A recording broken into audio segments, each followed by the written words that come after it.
Prastuti dan Ira Rahmawati. Langsung saja untuk mempersingkat waktu,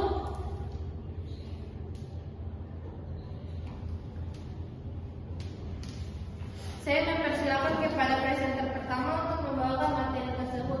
Kepada rekan saya persilakan. Baik, menganalisis dan menghitung kebutuhan tenaga kesehatan menggunakan metode ABK-TEST. Pertama itu adalah pekerja tersedia. Hari kerja efektif itu 260 dikurang dengan libur sama dengan 225 hari. Kemudian ada WKT itu sama dengan 225 hasil dari hari kerja efektif dikali 7 jam sama dengan 1575 jam per tahun. Kemudian 1575 jam dikali 60 menit sama dengan 94.500 menit per tahun. Kemudian kebutuhan SDMK hari kerja 225 hari per tahun, WKT-nya 225 dikali 7 jam sama dengan 1575 jam per tahun. Dalam menitnya itu 575 jam dikali 60 menit sama dengan 94.500 menit per tahun. Jadi WKT Puskesmas Batara Guru itu 94.500 menit per tahun. Saya kembalikan ke moderator. Selanjutnya persilakan. Baik. Yang kedua adalah menganalisis dan menghitung kebutuhan loket data kunjungan pasien berdasarkan hasil observasi dan wawancara dengan petugas reka medis. Jumlah kunjungan pasien rawat jalan di Puskesmas Batara Guru rata-rata mencapai sekitar 60 pasien per hari. Pasien BPJS 50 dan pasien umum 10 orang. Proses pelayanan pendaftaran pasien baik pasien baru maupun pasien lama dilakukan melalui satu loket pendaftaran dengan menggunakan reka medis elektronik. Petugas pada loket tersebut bertugas melakukan pendaftaran, verifikasi data pasien, serta pengelolaan data reka medis sesuai dengan alur pelayanan yang berlaku di puskesmas. Selanjutnya di perhitungan kebutuhan loket, untuk jumlah pasiennya itu 60 pasien per hari, itu adalah kunjungan maksimumnya. Untuk waktu pelayanan per pasien kurang lebih 3 menit, waktu pelayanan tersedia 240 menit per hari. Perhitungannya jumlah loket sama dengan 60 menit kali 60 kali 3 dibagi 240.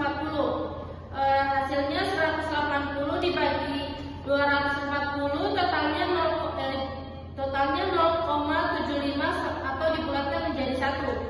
Hasil perhitungan menunjukkan bahwa kebutuhan loket pendaftaran di Puskesmas Batara Guru adalah sebanyak 1 loket. Selanjutnya saya silakan. Baik, langsung saja observasi sarana prasarana Pasienkes. Ruang reka medis berdasarkan hasil observasi unit reka medis Puskesmas Batara Guru memiliki 1 ruangan yang digunakan untuk melaksanakan berbagai kegiatan pelayanan reka medis, meliputi penginputan data pasien, penyimpanan dan pengambilan berkas atau filing, serta penyimpanan dokumen reka medis aktif.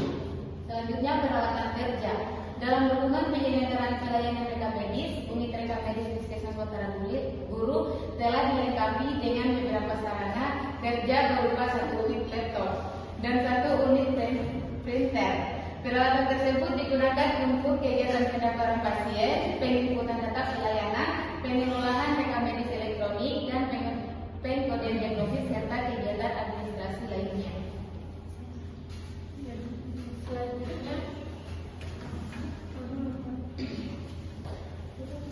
Selanjutnya menganalisis dan menghitung kebutuhan tenaga kesehatan menggunakan metode ABK-TEST.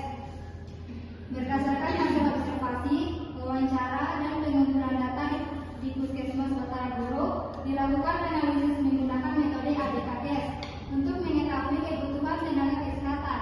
Hasilnya menunjukkan bahwa jumlah tenaga kesehatan yang tersedia sudah sesuai dengan kebutuhan pelayanan berdasarkan Permenkes nomor 33 tahun 2015. Namun, Permenkes tersebut telah dicabut dan digantikan oleh Permenkes nomor 13 tahun 2025 tentang pengelolaan sumber daya manusia kesehatan. Dengan demikian, ketersediaan tenaga kesehatan dinilai mampu mendukung pelayanan kesehatan secara efektif dan optimal. Selanjutnya, lanjut untuk observasi sarana prasarana Pasienkes. Untuk sarana, dengan demikian Puskesmas Batara Guru membutuhkan 2 orang pereka medis dan informasi kesehatan (PMIK) agar seluruh kegiatan reka medis dapat dilaksanakan secara optimal sesuai beban kerja yang ada. Apabila jumlah tenaga yang tersedia masih kurang dari kebutuhan tersebut, maka diperlukan penambahan tenaga PMIK untuk meningkatkan efektivitas dan untuk pelayanan reka medis di Puskesmas Batara Guru. Sarana Puskesmas Batara Guru meliputi ruang pendaftaran, ruang tunggu pasien, ruang KIA atau KB, ruang farmasi, ruang administrasi, ruang kepala puskesmas, rapat, gudang, toilet, area parkir, serta peralatan medis dan non-medis. Kemudian untuk prasarananya, prasarana dan Puskesmas Batara Guru meliputi bangunan puskesmas beserta jaringan listrik, penyediaan air bersih, ventilasi dan pencahayaan, jaringan internet, sistem komunikasi, tempat parkir, akses jalan menuju puskesmas, serta fasilitas sanitasi seperti toilet dan tempat pembuangan limbah yang mendukung penyelenggaraan pelayanan kesehatan. Baik, saya kembalikan kepada Baik, itulah pemaparan materi tadi. Masuk ke kesimpulannya, berdasarkan hasil observasi, wawancara dan pengumpulan data di Puskesmas Batara Guru, dapat disimpulkan bahwa kebutuhan tenaga kesehatan berdasarkan metode analisis beban kerja kesehatan atau ABKS telah sesuai dengan kebutuhan pelayanan. Pelayanan pendaftaran pasien rawat jalan telah menggunakan rekam medis elektronik atau RMM, namun SOP pendaftaran masih perlu disesuaikan dengan ketentuan terbaru. Sarana dan prasarana unit rekam medis telah tersedia sesuai standar dan mampu mendukung kelancaran pelayanan. Selain itu, struktur organisasi unit rekam medis telah berjalan dengan baik melalui pembagian tugas dan fungsi yang jelas sehingga pelayanan rekam medis dapat terlaksana secara efektif. Sekian presentasi dari kami. Saya tutup dengan ucapan wabillahi taufiq wal hidayah. Wassalamualaikum warahmatullahi wabarakatuh.